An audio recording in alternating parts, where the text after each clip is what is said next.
Unos siglos atrás, la respuesta a cómo aparece la vida sería muy sencilla: generación espontánea. La vida surge a partir de la no vida. Jean-Baptiste de Lamarck publicó en 1809 su célebre Filosofía zoológica y coloca la generación espontánea como el punto de partida de la evolución biológica.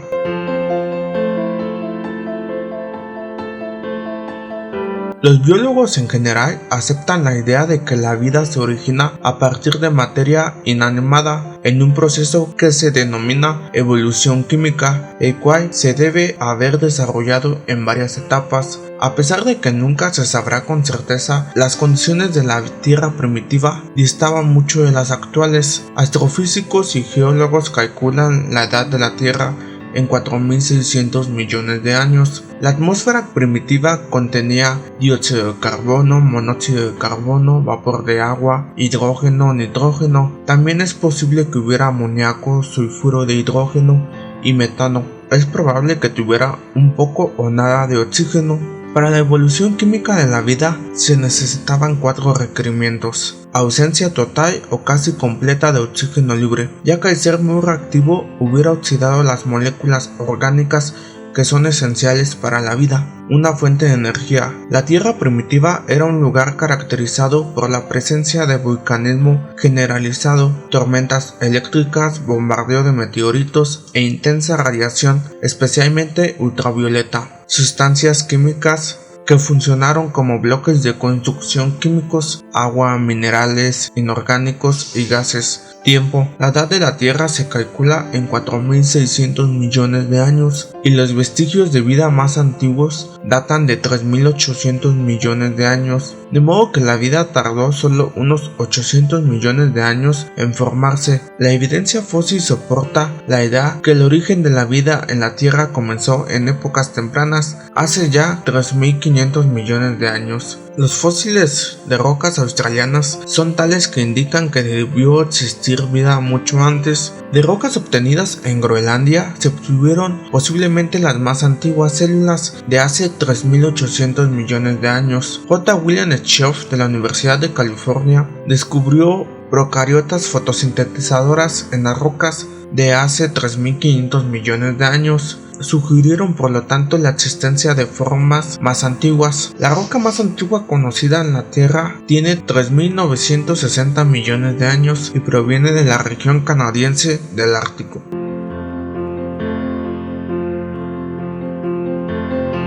Hasta mediados del siglo XVIII se pensaba que los compuestos orgánicos solo podían formarse por la acción de los seres vivos. La síntesis en el laboratorio de la urea dio por tierra con esta creencia. En 1922, el científico ruso Oparin hipotetizó que la vida celular había sido precedida por un periodo de evolución química. En 1950, Stanley Miller, un estudiante graduado, diagramó un experimento destinado a corroborar la hipótesis de Oparin, que presumía como condiciones de partida ausencia o escasas cantidades de oxígeno libre, es decir, no combinado químicamente con otro compuesto, abundancia de carbono, hidrógeno, oxígeno y nitrógeno. Los estudios de las modernas erupciones volcánicas avalan la inferencia de la existencia de tal atmósfera. Miller hizo pasar descargas eléctricas a través de una mezcla de gases que se asemejaría a la atmósfera primordial en un recipiente de agua que en el modelo experimental representaba al antiguo océano. Miller recobró aminoácidos. Subsecuentes modificaciones de la atmósfera produjeron muestras o precursores de las 4 clases de macromoléculas orgánicas. La Tierra primordial era un lugar muy diferente del de nuestros días, con grandes cantidades de energía. El océano era una sopa de compuestos orgánicos formados por procesos inorgánicos. Los experimentos de Miller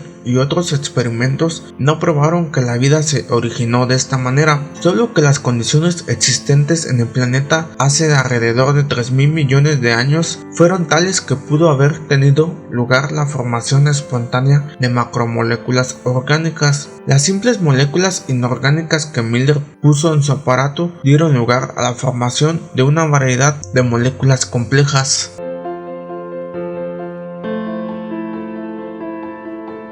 El siguiente paso fue la formación de grandes moléculas por polimerización de las pequeñas moléculas. La interacción entre las moléculas así generadas se incrementó a medida que su concentración aumentaba. Dado que la atmósfera primitiva carecía de oxígeno libre y de cualquier forma de vida, estas moléculas orgánicas se acumularon sencillamente porque no fueron devoradas ni reaccionaron con el oxígeno como lo haría en la actualidad. Esta acumulación sería lo que se llama actualmente como caldo de cultivo primitivo, y a partir del cual podría haber surgido la primera forma de vida.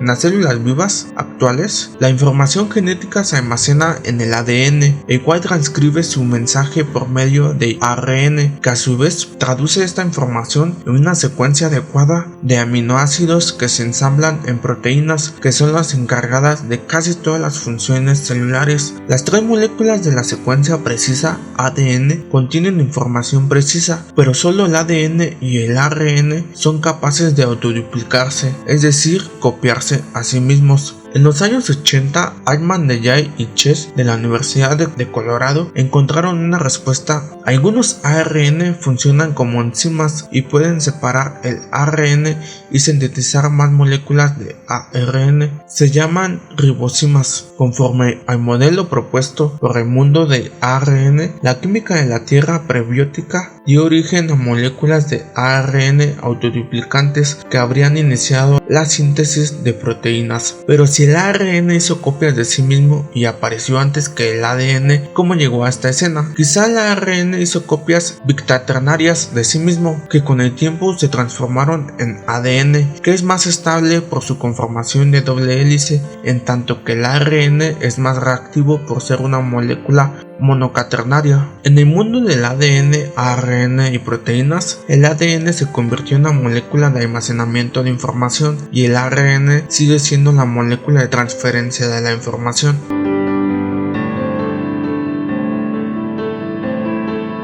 Si se agita agua que contiene proteínas y lípidos, se forman estructuras huecas que se denominan microesferas, muy similares en diversos aspectos a las células. Tienen un límite externo bien definido y en ciertas condiciones son capaces de absorber material de una solución e inclusive dividirse. En la década de 1920, Oparion formó protobiontes a partir de proteínas y polisacáridos. Eran bastante estables y se denominaron coacervados. Los productos producidos en base a estos ácidos nucleicos podría haber quedado cerca del ácido nucleico y eventualmente ser rodeados por una membrana lipoproteica que había resultado en la primera célula. Este panorama, aunque verosímil y soportado por múltiples investigaciones, no es seguro. El registro fósil ubica las primeras células hace 3.500 millones de años. De las primeras células eran procariotas, es decir, carecen de núcleo diferenciado. Estos heterótrofos primitivos obtenían su alimento del espeso caldo primitivo.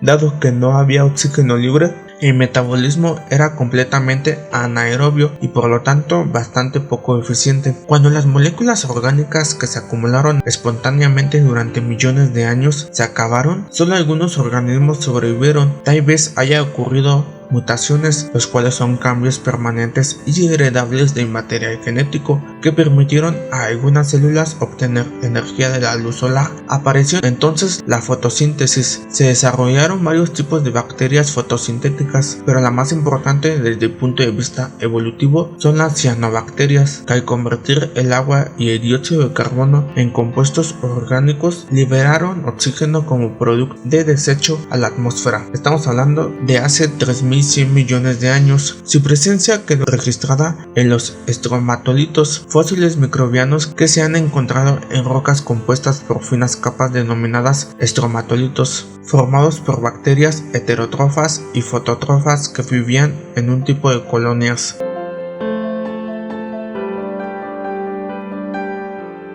Hace unos 2000 millones de años, las cianobacterias habían producido suficiente oxígeno para modificar la atmósfera terrestre sustancialmente. Muchos anaerobios obligados, aquellos que no viven en presencia de oxígeno, fueron dañados por el oxígeno. Algunos desarrollaron modos de neutralizarlo o se restringieron a vivir en áreas donde este no penetra. Algunos organismos aerobios se adaptaron a vivir desarrollando una vía respiratoria que utilizaba el oxígeno para extraer más energía de los alimentos y transformarla en ATP. Esta aparición de organismos aerobios tuvo varias consecuencias. 1. Los organismos que usan el oxígeno obtienen más energía de una molécula de glucosa que la que obtienen los anaerobios por fermentación, por lo tanto son mucho más eficientes. 2. El oxígeno liberado a la atmósfera era tóxico para los anaerobios obligados, que se confinaron a áreas restringidas. 3. Se estabilizó el oxígeno y el dióxido de carbono en la atmósfera, y por lo tanto el carbono empezó a circular por la ecosfera. En la atmósfera superior, el oxígeno reaccionó para formar ozono, que se acumuló hasta formar una capa que envolvió a la Tierra e impidió que las radiaciones ultravioletas del Sol llegaran a la Tierra, pero con su ausencia disminuyó la síntesis abiótica de moléculas orgánicas.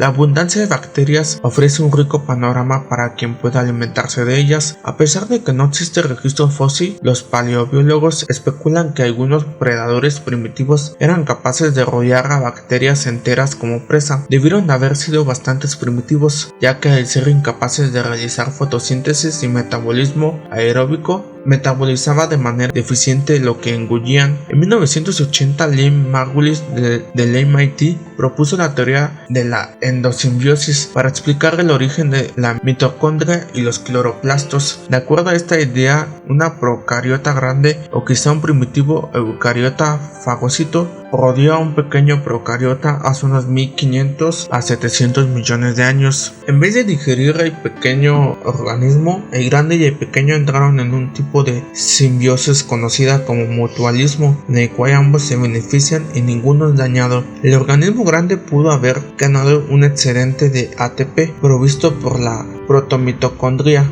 o un excedente de azúcar provisto por el protocloroplasto y haber proveído al endosimbionte un recién llegado de un medio ambiente estable y de material nutritivo. Con el tiempo, esta unión se convirtió en algo tan estrecho que las células eucariotas heterotróficas no pueden sobrevivir sin mitocondrias, ni los eucariotas fotosintéticos sin cloroplastos, y el endosimbiota no puede sobrevivir fuera de la célula huésped. En teoría también se aplica a otros orgánulos celulares como cilios, flagelos y microtúbulos originados por la simbiosis entre bacterias del tipo de los espirilos y un eucariota primitivo.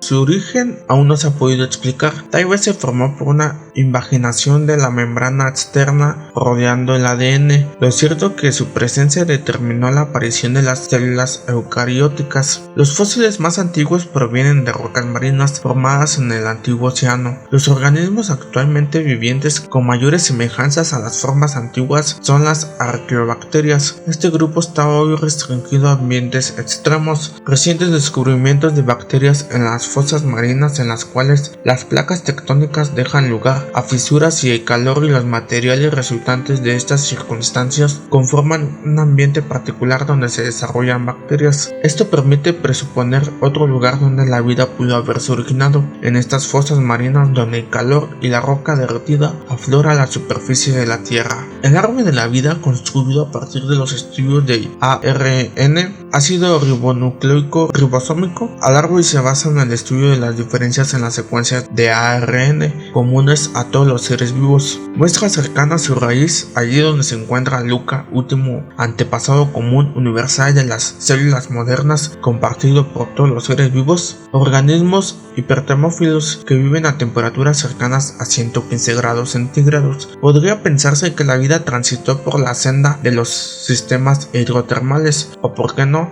se originó de ellos. Y pues bueno, esto ha sido todo por hoy. Como saben, hemos explorado en los comienzos del universo de Big Bang, el origen de la Vía Láctea y la formación del sistema solar, así vez como la formación de la Tierra. En el video de hoy fue cómo comenzó la vida en la Tierra y nos falta un largo camino para recorrer hasta hoy en día. Y pues bueno, si quieres seguir esta aventura, suscríbete y activa la campana de notificaciones para que YouTube te notifique cuando subimos un nuevo video, y nos ayudarás muchísimo si compartes este video en tus redes sociales, y a su vez también nos puedes seguir en nuestras redes sociales que estarían aquí abajo en la descripción, y nos vemos hasta el siguiente video.